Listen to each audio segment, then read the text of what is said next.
Hello दोस्तों, मैं Devendra Kumar diamond class channel में आपका स्वागत है।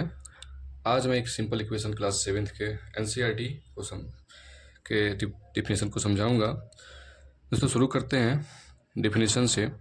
ए statement that supports the equality of two expression which are connected by the equal sign. दोस्तों इसका एक हिंदी में भी समीकरण में डिफाइन किया गया है।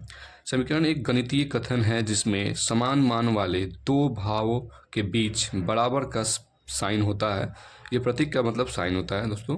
जैसे एग्जांपल में हमें इसको 3x + 2y = 15, ये हमारा एक इक्वेशन का फॉर्म है।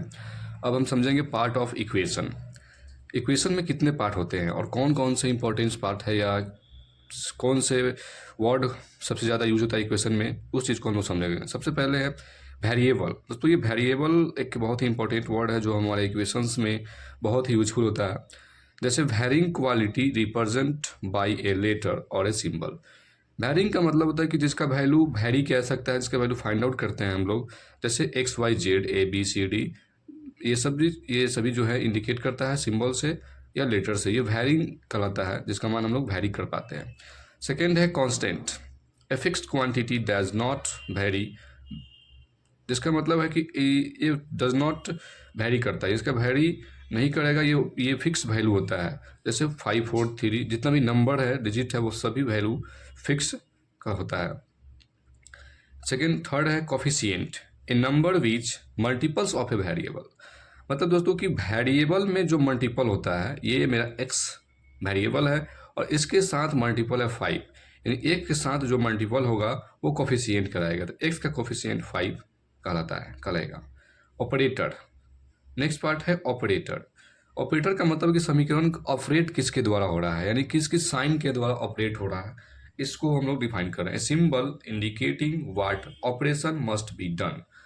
मतलब दोस्तों कि जो भी इक्वेशन है उस इक्वेशन में क्या क्या इंडिकेट हो रहा है, किस चीज़ से वो ऑपरेट हो रहा है। जैसे एग्जांपल में प्लस, माइनस, मल्टीप्लाई, डिवाइड, यानी ये सभी जो फोर्थ साइन है, इन चारों साइनों से मेरा इक्वेशन जो है ऑपरेट होता है, यानी उससे इक्वेशन हम लोग निकाल पाते हैं, इक्वेशन बनाते भी हैं।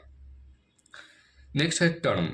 One part of an equation which may not be A number, a variable और ए प्रोडक्ट। मतलब कि एक इक्वेशन में एक पार्ट जो इक्वेशन का हो सकता है, जैसे वेरिएबल होगा या कोई नंबर होगा या उस नंबर या वेरिएबल का प्रोडक्ट होगा। जैसे 5x², 4xy और 15।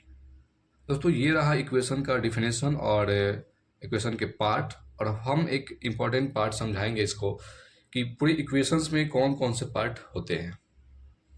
दोस्तों ये सेकेंड पार्ट, जिसमें एक इक्वेशन लिया गया है 5x² + 2x - 8 = 16।